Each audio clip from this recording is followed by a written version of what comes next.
Good day, everyone. Welcome to Amphibian Specialist Group webinar series. Today we have Dr. Madhava Meegaskumbura to talk about the fascinating world of amphibian reproductive modes and their conservation. A bit on our speaker today. Madhava is a professor at Guangxi University and co-chair of for ASG Sri Lanka. With further ado, Madhava, you may start.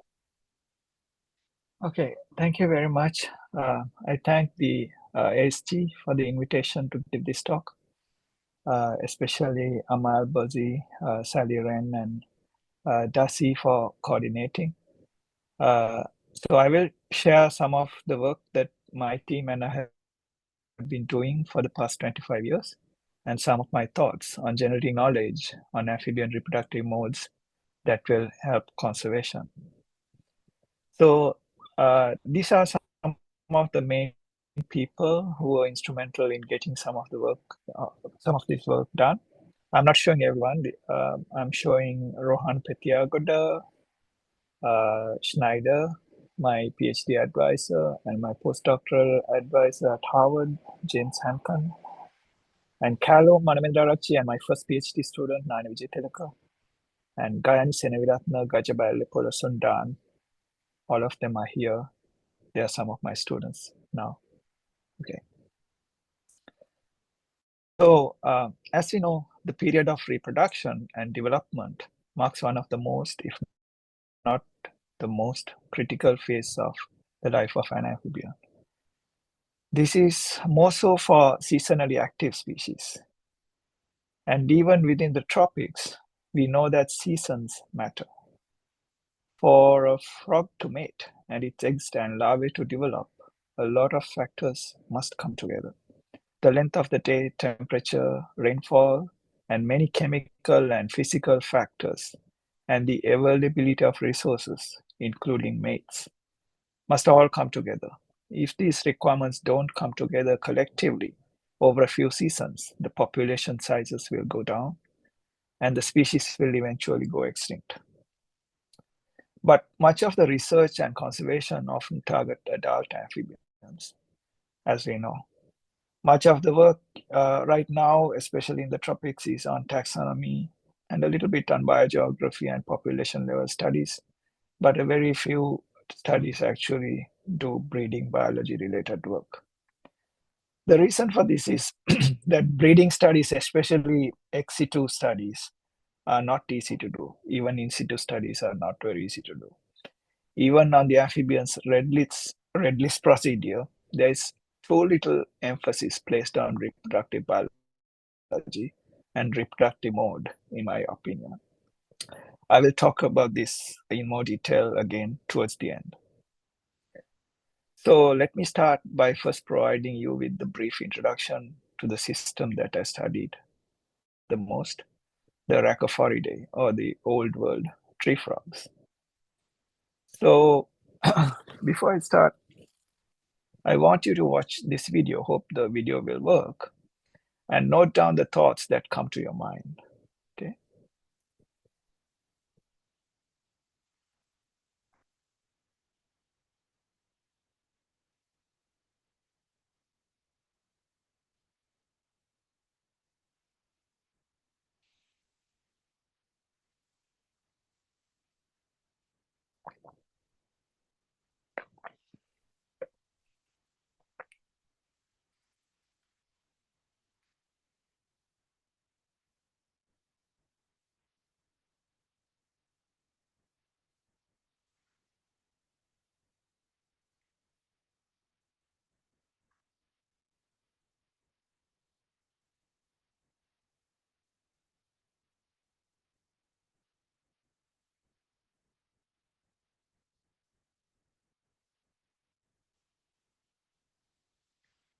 So I hope you saw the video. What you saw was the egg-laying sequence of Pseudophyllautus cavirostris.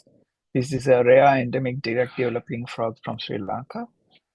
You would have noticed that these frogs are not laying their eggs in water but in soil. The male on the back of the female was seen spreading sperm over the eggs, and the eggs you would have noticed are large and unpigmented. After the male leaves, the female mixes the eggs with the soil. She also rotates while doing so. So finally, what the video doesn't show is she covers the eggs with soil and then leaves them forever. There's no parental care. The eggs develop without a free-swimming tadpole stage, and a little froglet emerges. So you can ask very obvious and simple questions like, how and why did this behavior and developmental mode evolve? Did this behavior and reproductive mode aid in their dispersal? Could this be a new reproductive mode?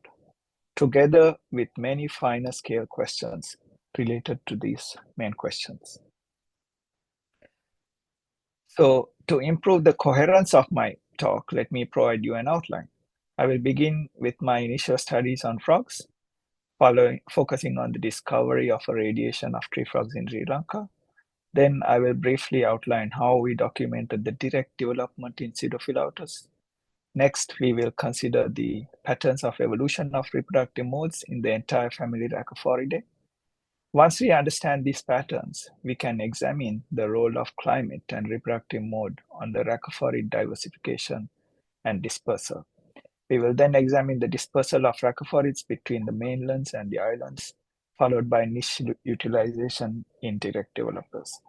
We will also discuss the numerous extinctions recorded in Pseudophyllautus and examine whether direct developers are more prone to extinction, and if so, why. Finally, we will briefly discuss how we can apply the knowledge generated on reproductive mode and climate towards conservation. I will also introduce a framework that you can consider to include in the next Global Amphibian Assessment, GAA3. This will show us how little we know and where to place our focus in going forward. So this talk is mainly based on these papers published by our group. I will show you the other references at the end. When we started studying the Sri Lankan tree frogs in the late 1990s, only 8 species were known. They were thought to belong to 4 genera, Phylautus, Teloderma, Polypedates, and Rhacophorus. So people working in Asia will know these genera. So when we first began explorations, when we ventured out at night looking for frogs, especially in the mountains, you could hear more than 8 different tree frog calls at a single site. We also saw frogs of various colors and forms, even within a small area. We found that high population densities and high level of polymorphism, though their population densities were very high, they were very narrowly distributed. That is, many of the species are point endemics.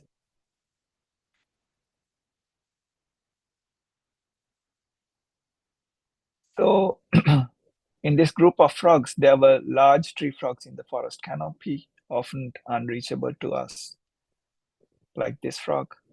There were tiny frogs that also live in the leaf litter that were so small that one could mistake them for bits of leaf litter. There were tree frogs even living on rocks and crevices like this one in streams.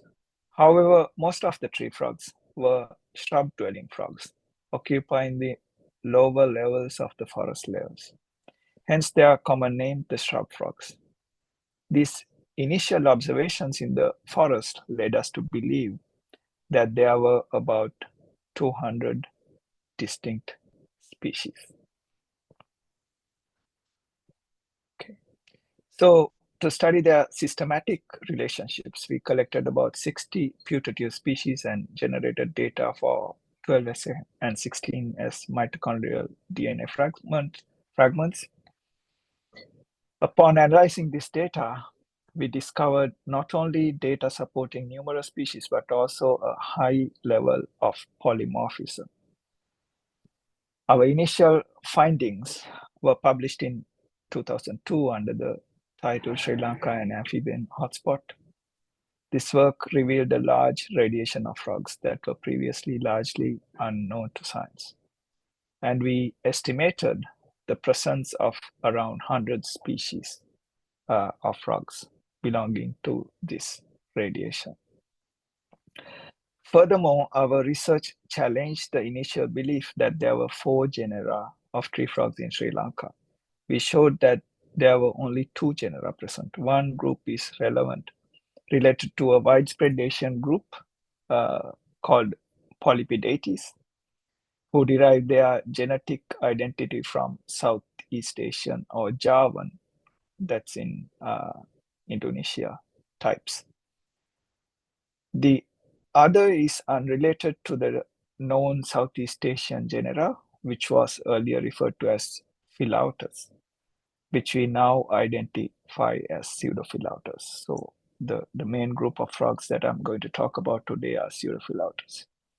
So a lion's share of the species of these tree frogs were from this genus Pseudophilautus. In this work, we also pointed out that the monophyletic Pseudophilautus is characterized by direct development, like here. You can see like a soil breeding species laying eggs and the direct developing eggs. So our main concentration during this time was naming the many of the species that were discovered. So taxonomy was very important, like in these initial stages. This happened through several species description papers. One of our largest papers by my colleagues Callum and Rohan described 25 species in one go. In one paper, 25 species. Then we improved on the techniques used for this larger paper and described 8 more species. So the 8 new species paper was a special paper as we used the scientist De Queiroz, the then newly introduced general lineage concept to describe species. At this time, the practice of integrative taxonomy and species delimitation methods were not developed. There weren't even 16S barcoding benchmarks for frogs, which later Miguel Vences suggested. So when using GALC, you aim to describe species using multiple criteria. These various criteria help distinguish independent evolutionary lineages. This method worked particularly well for us with the diminutive species. Diminutive species are the very small species, which are less than 15 millimeters in length. As frogs get smaller, they lose the various traits, including osteological traits, but GLC not only helped us distinguish species, but also resulted in us generating a significant amount of data. We gathered data on the frog's niche, calls, reproduction, morphology, morphometrics, distributions, and DNA. This wealth of data had many other uses, including facilitating conservation efforts and studies on diversification. For example, we saw that the sister species were distributed on adjacent mountains. So from this group, you can see sister species being distributed in adjacent mountain regions. So these are the high mountains in Sri Lanka. So this shows that some mountain sister species groups track a specific climatic niche. So this is coming to, it becomes important later in this talk. Okay, so species from this group has a specific climate niche, like a mountain climate niche, and they are distributed on adjacent mountain peaks, not on the warmer valleys or the lowland areas. Okay.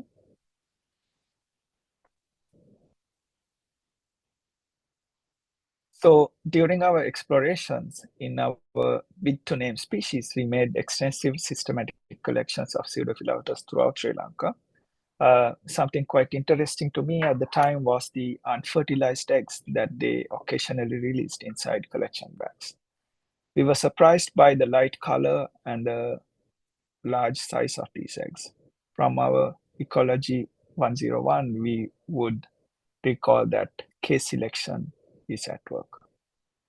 So these eggs are allocating resources so these frogs are allocating resources in a few large eggs so that they can get tadpole, little froglets without going through the tadpole stages. Okay.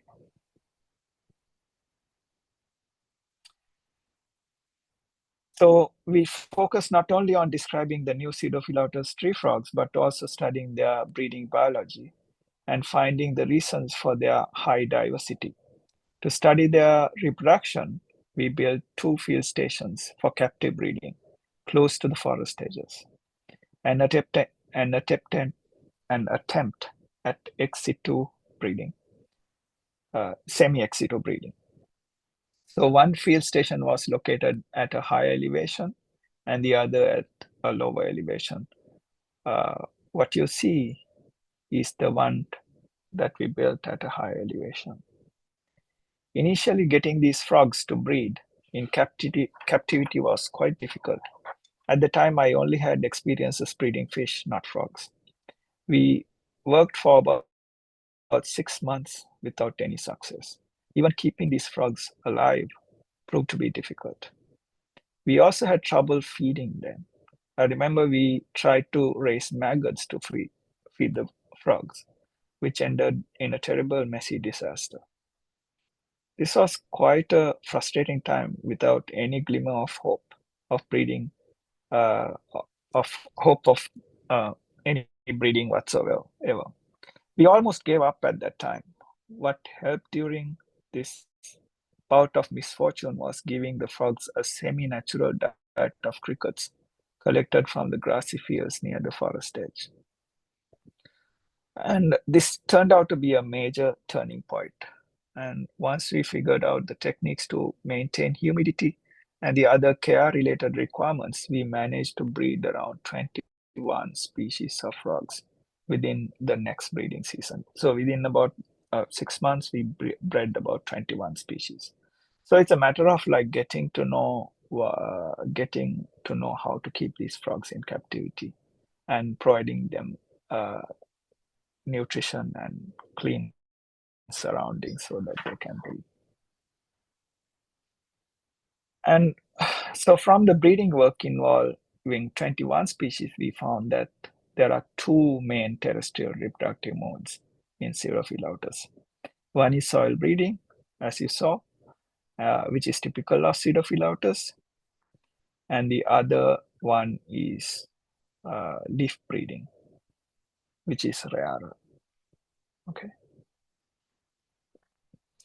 So this shows the number of species that we bred in the context of a phylogeny of Pseudophylatus, and only one clade, this clade, contained like leaf breeding direct developing frogs.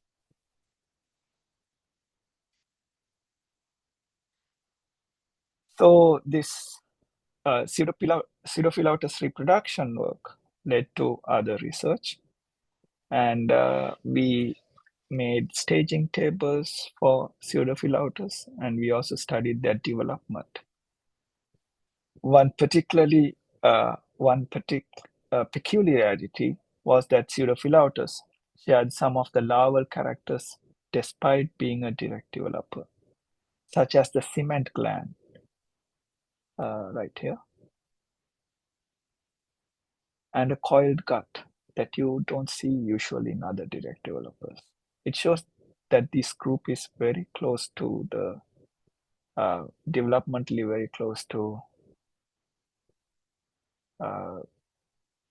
free-living tadpoles who have a coiled gut.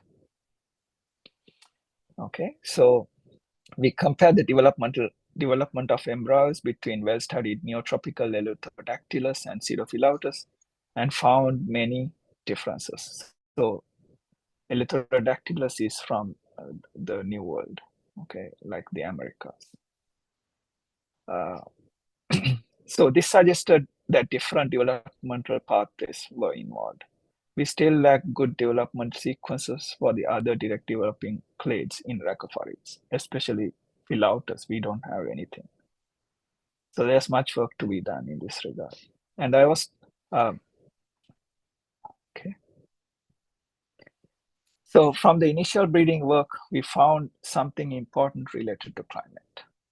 We found that these frogs need high humidity to breed and for their eggs to develop completely, okay, especially in the mountains. So if you look at this graph, these are the breeding events the green dots.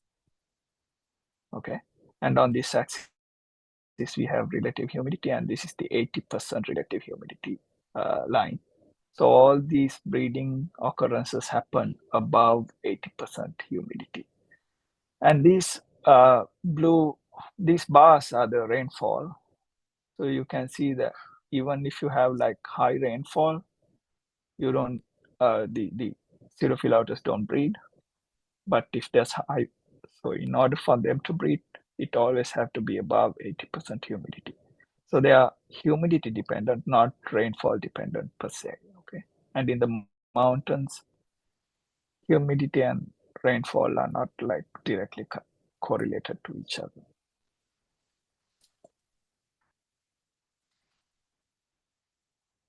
So from the initial breeding work, we found something important related to climate. We found that these frogs need high humidity to breed.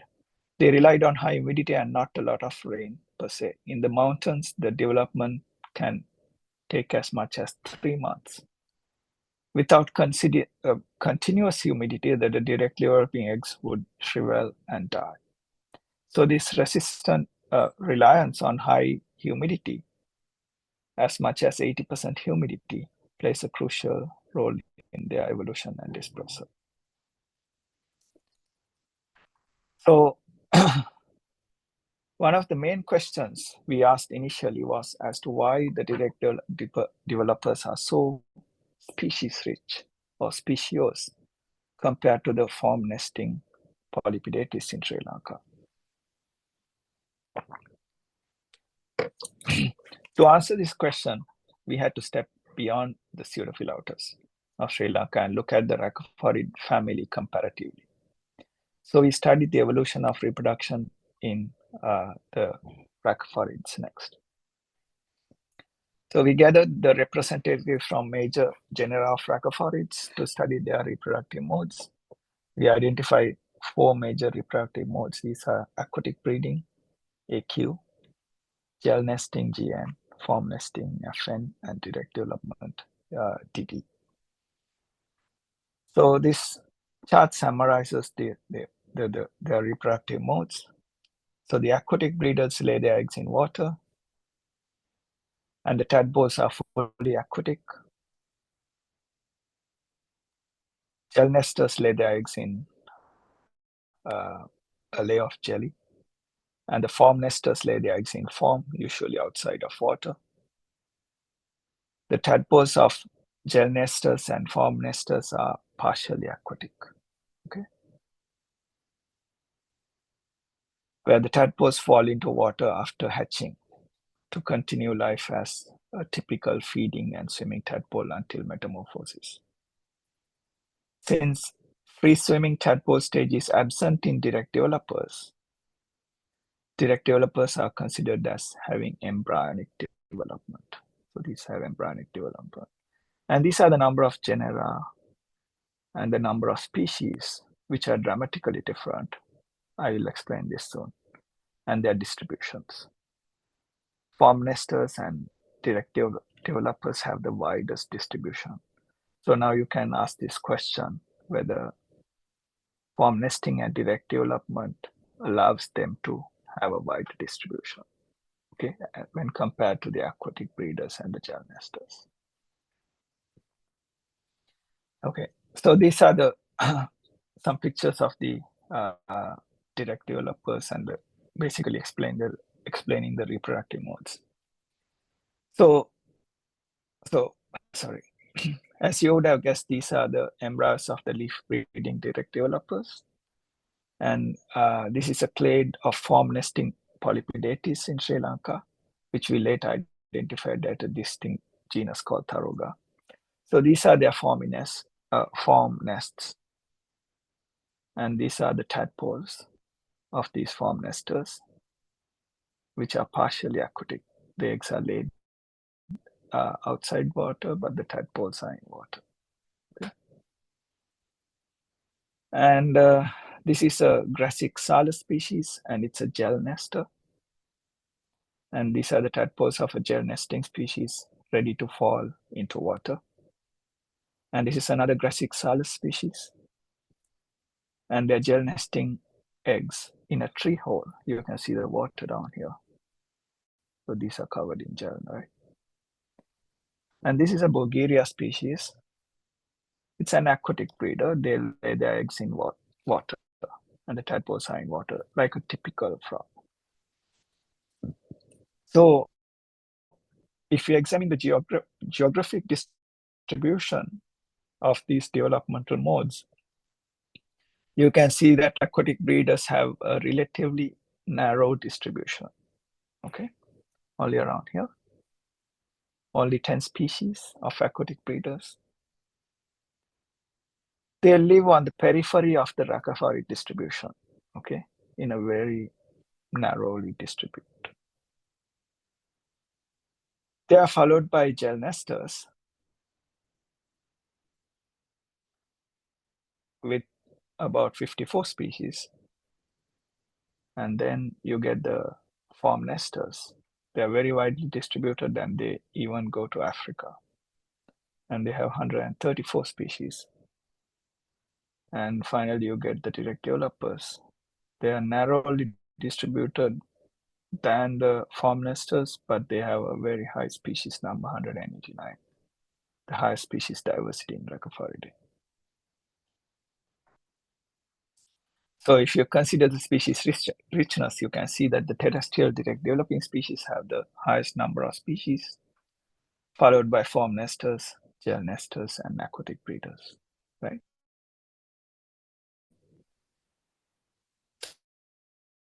So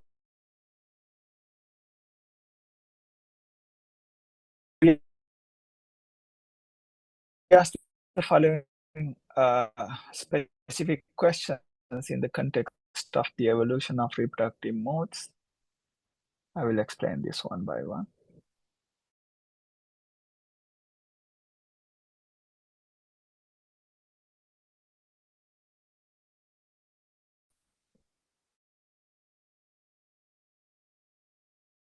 At this. These are the ancestors, so the nodes are predicted to be a gel nesting ancestor, and gel nesters are like Nyctic Salus and Teloderma. They evolve next. Okay. And then you get form nesting and direct development evolving from a gel nester. So you can see that gel nesting is a versatile reproductive modes and give rise to form nesting and direct development. You cannot go directly from an aquatic breeder to a direct developer or a form nester without going through gel nesting. And you can see if this pattern is true for other groups of taxa also. For Eleutherodactylus, it's a little difficult to do this kind of analysis because the sheer number of species, but can be attempted. Okay. And you also can see that aquatic breeding and gel nesting evolved only once, but form nesting evolved twice, and direct development might have evolved even 3 times, 2 to 3 times. Okay. So the terrestrial direct developing species is a derived reproductive mode that lets you move beyond the place of origin and occupy a lot of niches, giving rise to a lot of species. So form nesting, on the other hand, is also derived from a reproductive mode that lets species spread very widely, even more than the terrestrial direct developers, and gives rise to a substantial number of species. So I would argue that in Rhacophoridae, terrestrial direct developers are specialized in occupy niches, and the form nesters are specialized in dispersal. So bringing climate into this question, into the evolution of reproductive modes, you can figure out like more knowledge. You can generate more knowledge towards species conservation. So this paper was published recently, and in this paper, we asked, it's about the climate and islands in the evolution of old world tree frogs. And in this paper, we asked these questions. So new knowledge on patterns of reproductive mode evolution led to further questions like how did the aquatic breeders disperse out of their region of origin? Were form nesting and terrestrial direct development key evolutionary innovations that aided in their dispersal? Are form nesting and direct development correlate with the major changes in climate? This study was led by my former PhD students, Gajaba Lepolo, who is now a senior lecturer at the University of Peradeniya, Sri Lanka. So to answer these questions, we needed to know a few things about the racophorid biogeography. So the mantelids of Madagascar and raccophorids are sister families. But there is a large gap in the geographic distribution between Madagascar, Madagascan mantelids, and the early emerging groups of raccophorids, who are, as you saw in like Taiwan and Japan, and in some regions of China. But this gap cannot easily be explained. One of the best explanations so far is that after being separated from the Madagascan mantelid ancestors, the ancestors of the raccophorids rode the Indian plate around the time of the end Cretaceous extinction event and dispersed into Asia around the Eocene. Later, the ancestral forms that rode the Indian plates are thought to have gone extinct due to the Deccan volcanism on the Indian plate. So this is an explanation as to why you don't see early emerging groups of raccophorids in India. Okay. And however, all these studies done so far agree that the earliest emerging extant raccophorids are found in East Asia, including the East Asian islands like Japan, Taiwan, and Hong Kong. This region cannot be considered the eastern periphery of the, so this region can be considered as the eastern periphery of the raccophorids distribution. And this chronogram shows the times of evolution of the major lineages. Okay, so this is the Philautus evolution like the happened during this period, 26 million to 43 million years ago. During the Oligocene, EOT is important. Okay, EOT is the Eocene Oligocene transition, when from a very warm climate to a very colder climate transition happened, EOT. Right? So this background, so with this background in mind, we wanted to see if form nesting and direct development are key innovations that allow raccophorids to disperse from their center of origin. As you know, key evolutionary innovations also can lead to ecological opportunity, which will facilitate geographic dispersal and diversification. So for this, we consider the climatic context of reproductive modes and evolution. In this regard, we consider two concepts. So one is niche conservatism, okay, which we call NC. Here, the species tend to maintain their ancestral climatic niche over time. They don't change. So their climatic niche is conserved. So if they want to colonize new areas, they have to wait for optimal climates for them to move. Okay. And the other one is so the other one is niche evolution. One would expect modes that show climatic niche evolution to disperse more with little dependence on climate, because they can change according to the climate and move. Okay. And the NC dominant modes to disperse less widely and generally. So if you have NC, you can't like move that much. If you have CNE, you can move. So from the patterns observed, so the patterns that we saw about from the global distribution of raccophorids is clustered in specific regions, indicating a patchy distribution. Okay, so this is the global distribution of amphibian, just like a we also saw that the diversity changes over time with high diversity in certain regions, such as the islands like Sri Lanka and Sundaland region. Additionally, we already saw that the geographic distributions of some lineages that show the 4 reproductive modes do not overlap. Given this, we can predict that the regions with the high diversification rates, such as islands and archipelagos, have increased ecological opportunity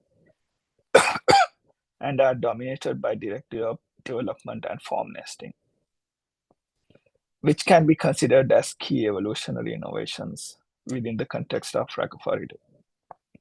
Therefore, we can predict that niche evolution is attained through the evolution of reproductive modes. If so, climatic niche should be correlated to specific climatic events.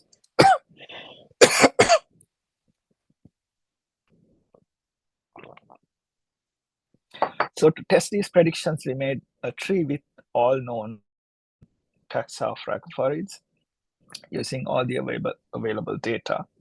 We also used taxonomic imputation. Without nearly complete taxonomic sampling, diversification scale studies make little sense. That's why we did like taxonomic imputation.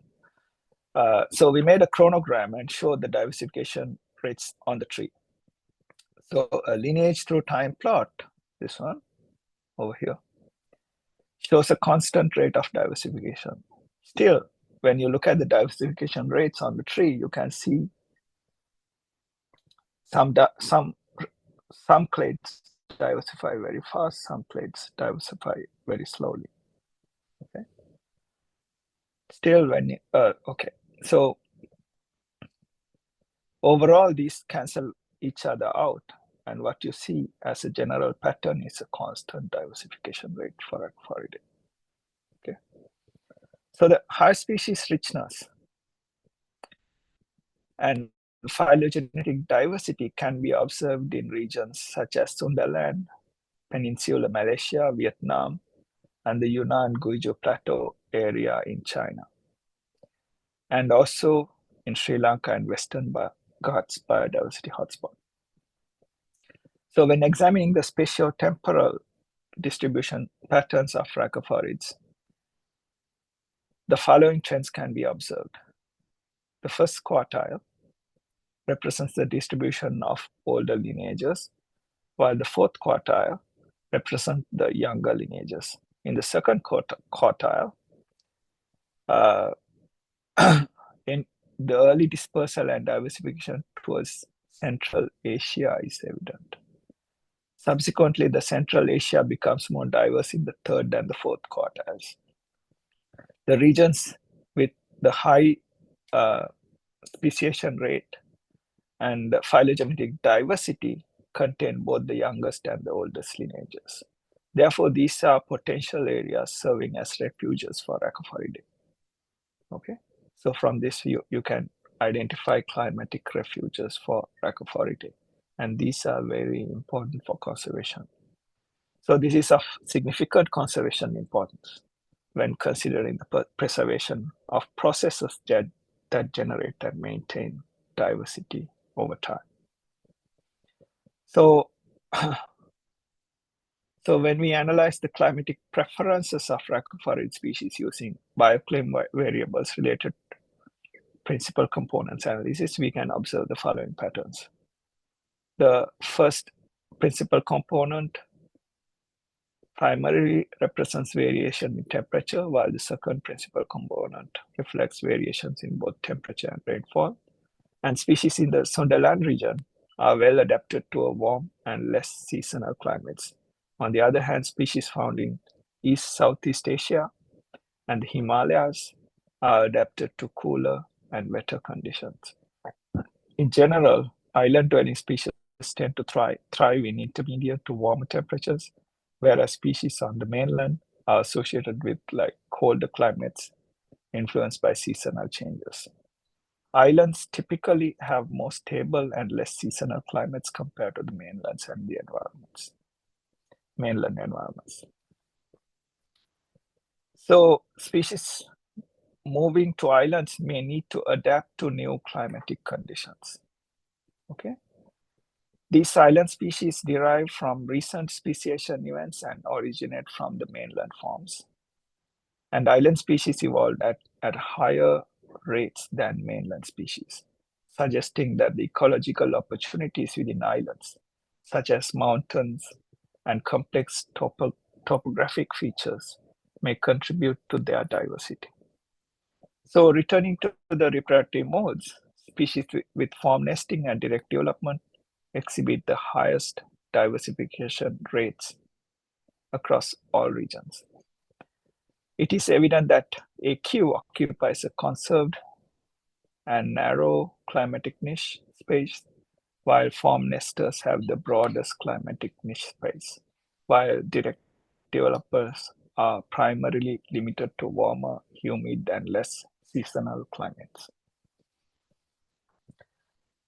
So when observing the timing of reproductive modes, it is evident that aquatic breeding evolves early but maintains a conserved niche.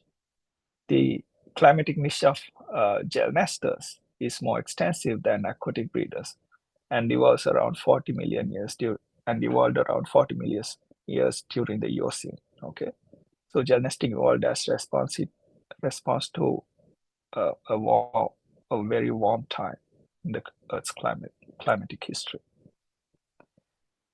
Okay, so in the climatic niches of form nesting and direct development began to expand during the Eocene-Oligocene transition, which occurred about 23 to 33 million years ago.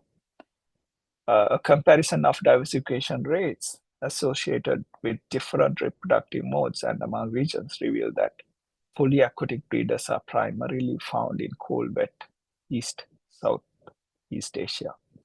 So lineages that disperse from this region to other regions tend to have more terrestrial reproductive modes, which are associated with higher diversification rates. So you see the diversification and reproductive modes are associated. Okay. So the next step is to see if you can see the same trend that happens in rhacophorids can be seen in other taxa as well.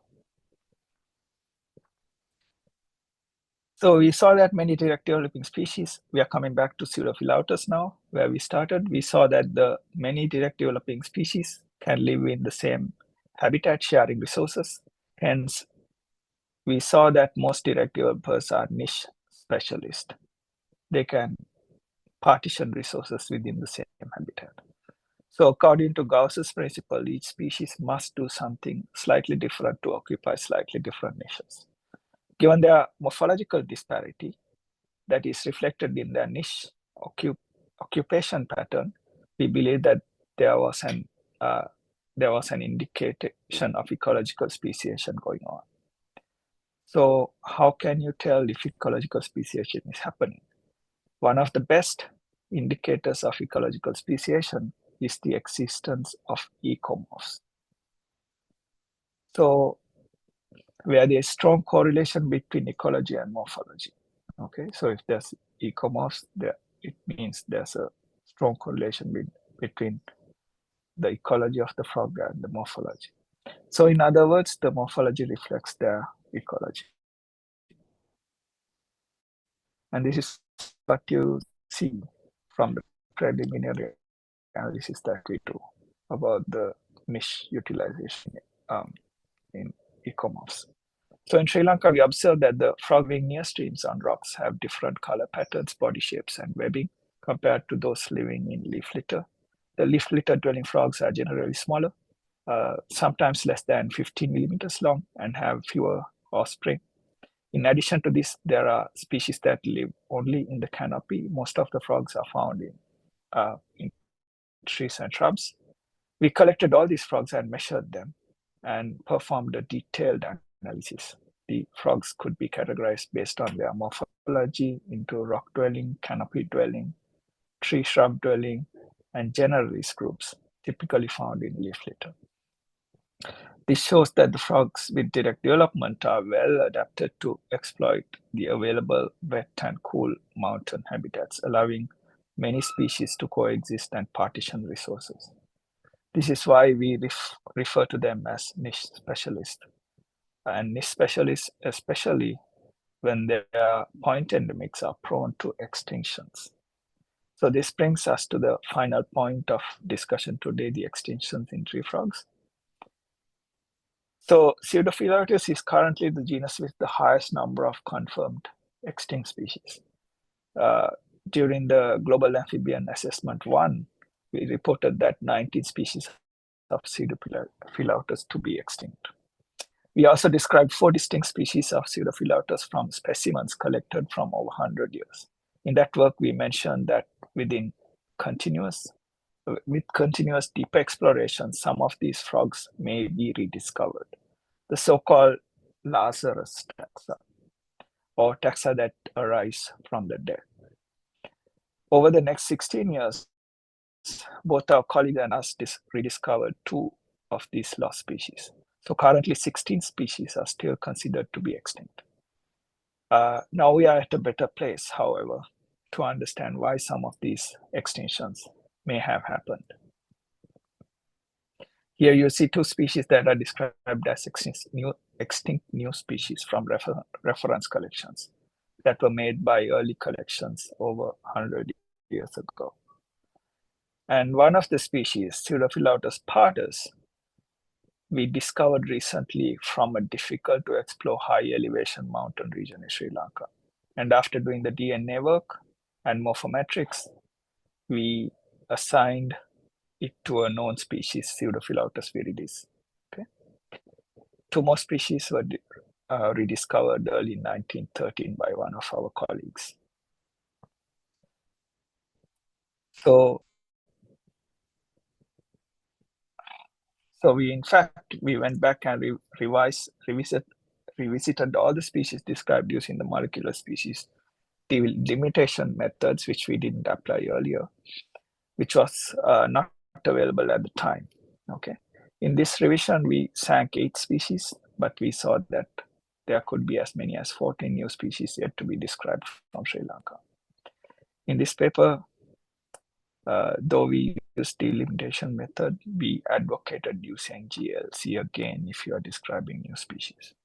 So coming back to our discussion on extinction forms, Pseudophylatus eximius and Pseudophylatus extirpo are also species that were described as new from reference collections. So together with Pseudophylatus maya, which I showed you earlier, these species are examples for species going extinct even before they are discovered. These species also are good examples to highlight the importance of historical reference collections. Given what we have learned, several factors may have significantly contributed to the extinction. Let me explain. Many species have species-specific climatic requirements, particularly needing high humidity for survival and breeding. Therefore, climate likely played a crucial role. Additionally, many species are restricted to certain areas, especially those found in montane and cloud forest, which puts them at a high risk of extinction.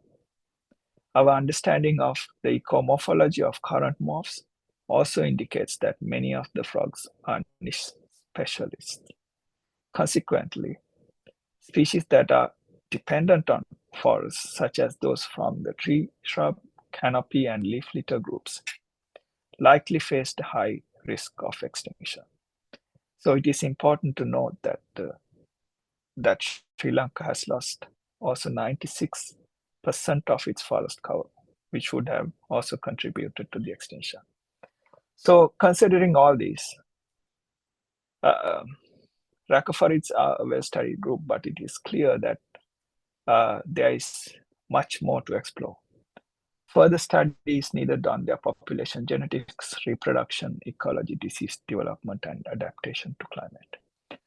So this pattern of direct developers sharing a pattern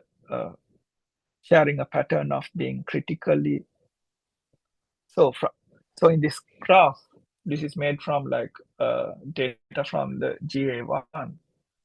This shows the frog species by reproductive modes to highlight the critically endangered species of frogs. So if you consider all these, there are farm nesters 132, and only 2 are critically endangered. There are from the direct developers on 21 are critically endangered. The genesters, there are 54 species, but none are critically endangered. Aquatic species, there are 10, but none are critically endangered. This is from GA1 data. I didn't do this analysis for GA2 data. Okay, it might have changed slightly, but not by much. So it seems that direct developers are more prone to extinction, right? Okay, so what can we learn from all this? How can we apply this kind of knowledge to more taxa across the world? So these are some of the possible questions regarding breeding that you could ask in the next GA. So I showed this to some of the people involved in the red listing process. I don't know whether they will include this in the next question. So because of the high variability of the reproductive modes, the questions that need to be asked are a little probing. Okay, so does the species lay eggs in water? Does the species lay eggs out of water? Eggs in gel, eggs in foam, eggs in soil, leaf litter, or the other terrestrial or arboreal substrates? Does the species give birth to live young, or oviparous or viviparous? Does the species exhibit parthenogenesis? Does the species have a free-living larval stage? Does the species breed without water? Does the species have direct development? Does the species provide parental care?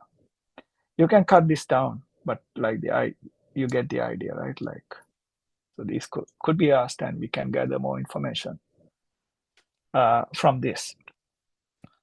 Okay.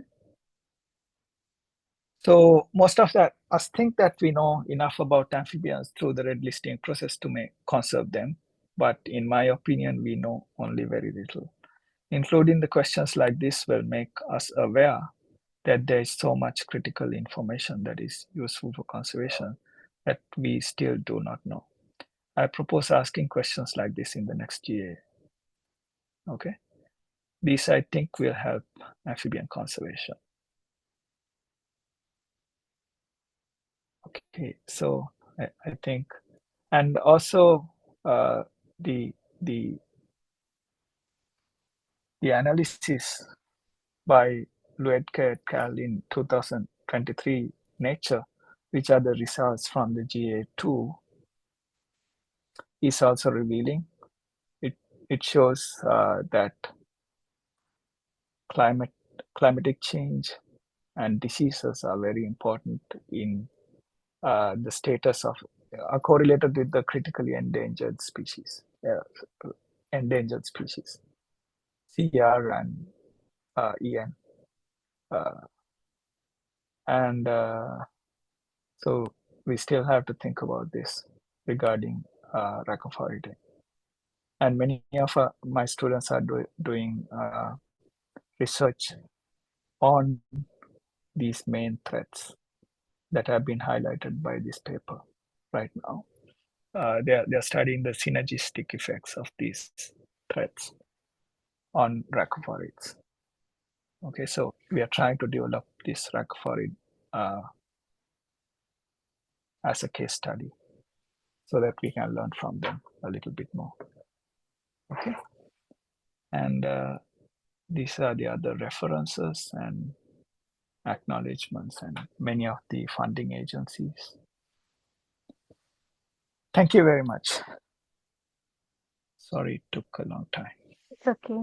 Thank you, Madhava, for the insightful webinar. It is so interesting seeing there's actually frog that breed in soil, especially tree frog. We always thought that sea frogs only breed in sea, but not soil. So, any question from the participant? You can unmute or type in the chat if you would like. I have one question. Ada apa?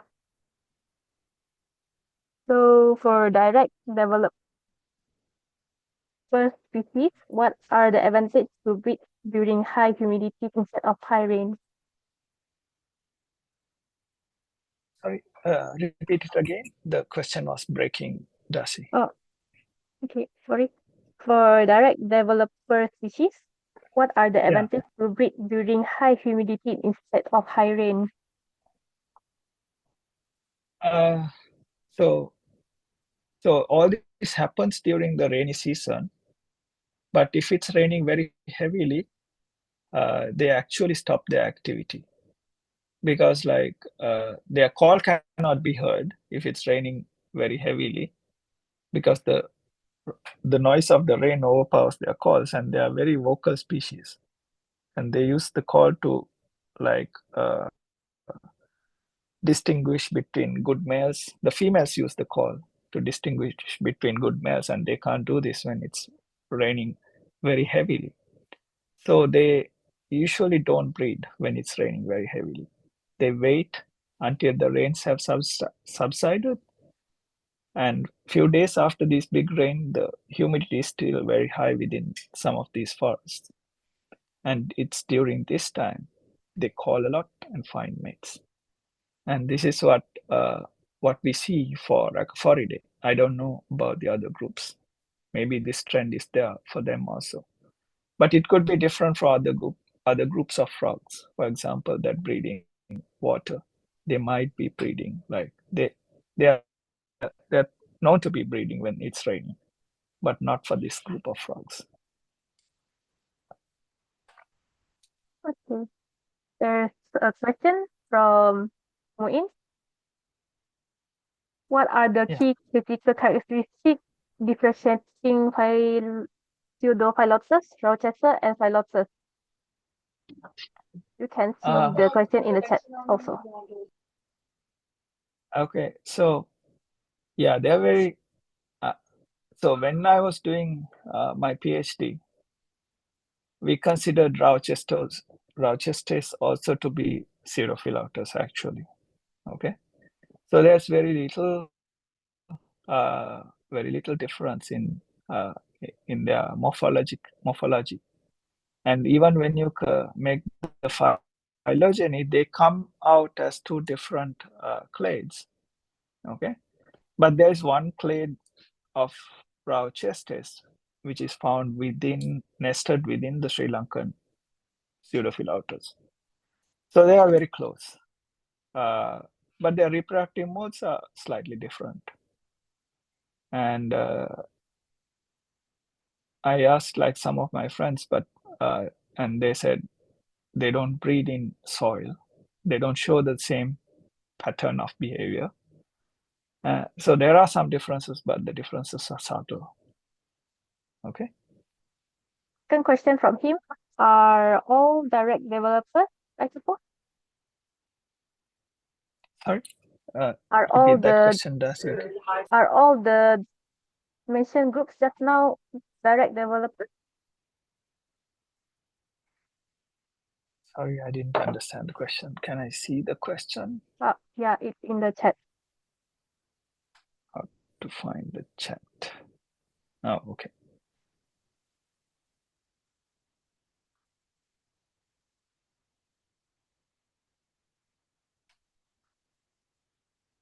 I only see the Rochester's question. Yeah, the second.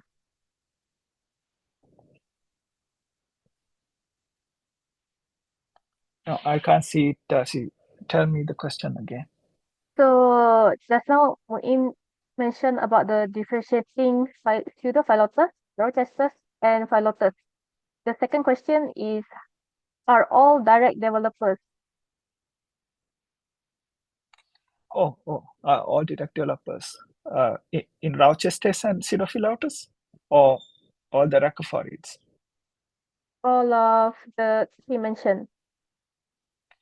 Oh, so as I mentioned, there are four major groups, right? Aquatic breeding, gel nesting, form nesting, and direct developers. So that was what I was like talking about. I was mainly talking about the evolution of direct development and the climatic context of the direct developers. So not all the aquafaries are direct developers. There are four main groups. Okay. Any other questions? Well, yes, I have one question. Hi, Madhava. Hi. I am like, I want to know like, what's the future of these direct developing amphibians in the face of the emerging threat of the climate change? Like, what will Yeah. happen to these direct Yeah. developing amphibians? Yeah. Because the rainfall pattern and everything is changing. So yeah. Yeah. So that's a good question. So yeah, I think he's asking about direct developers. Oh, it's so funny because So it was very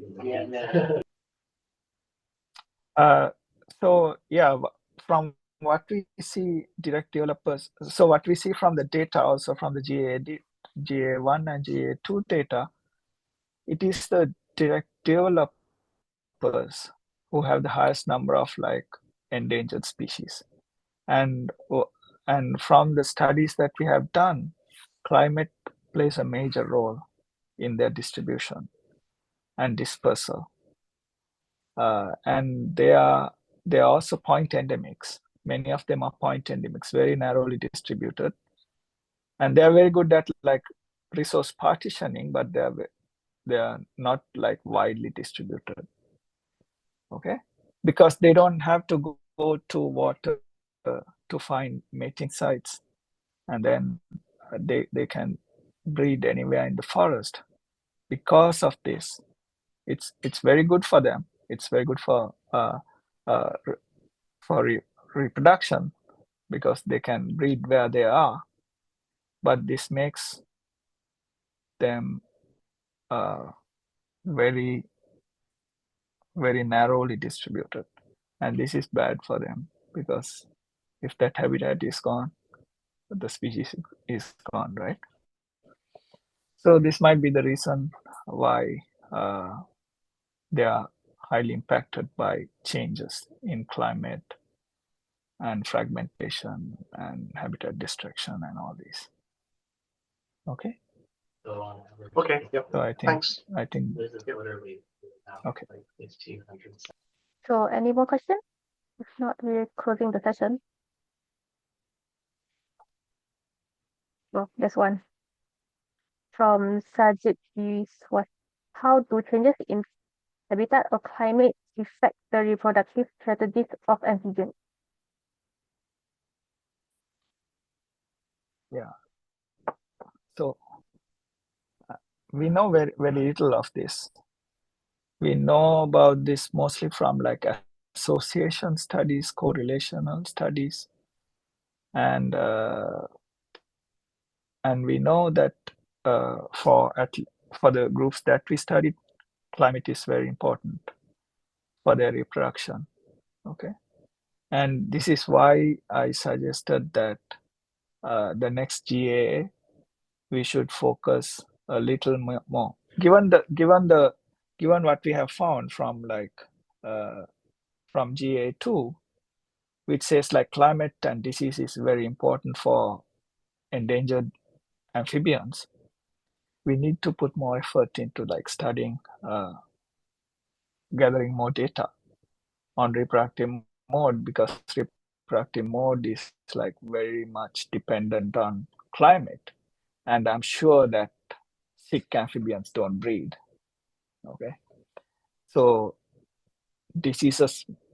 having diseases also might like stop them from breeding, and having a bad climate also will stop them from breeding. So these need more data, definitely. But for Aquaforidae, climate is very important, especially for the species that are living on islands, species that have moved very far from the center of origin, where you get kind of the ideal conditions in Sunderland, Western Ghats, Sri Lanka, Africa. Yeah. Okay.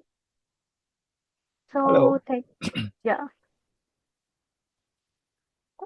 Just one more.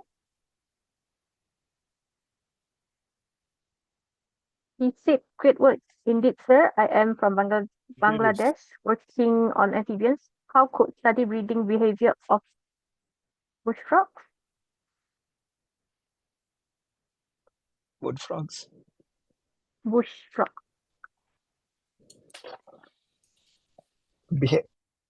Breeding behavior of what is the genus?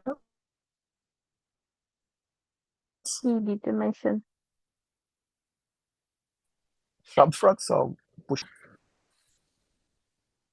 Sajid, do you want to unmute yourself? Yeah, Teloderma. Yeah. Can you ask the question again, please? Like my network is breaking a little bit. Oh, sure. How could I study breeding behavior of bush frogs, Teloderma species? Oh, yeah, that's an interesting question.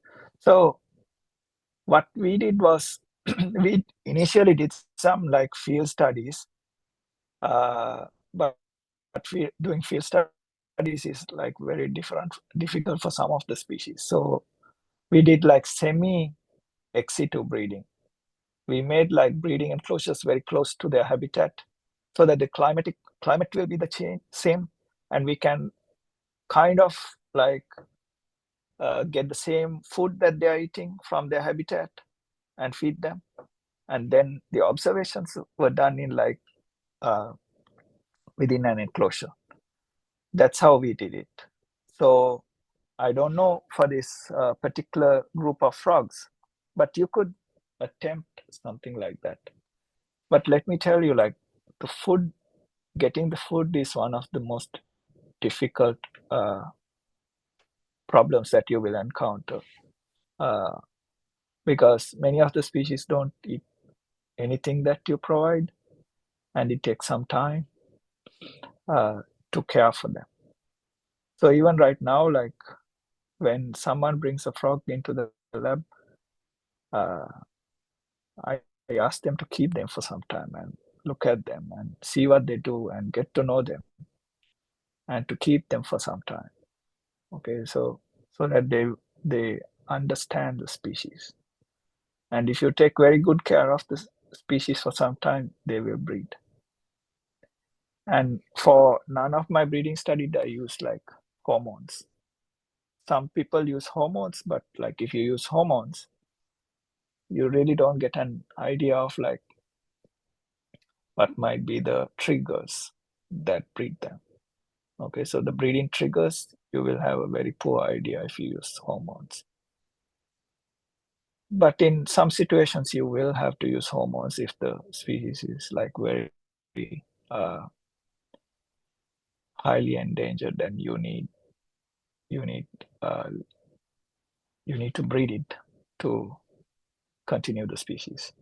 Okay, so that's kind of what my understanding.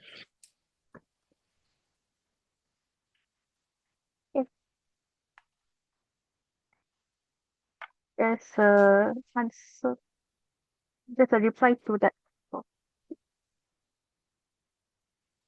Okay. So thank you everyone for joining us for this webinar. See you in the next one next month by Professor Espo from America. The recording will be available on our YouTube channel and social media within 1 week. Thank you. Okay, thank you very much, Darcy. Thank you everyone Thank you so much. for joining.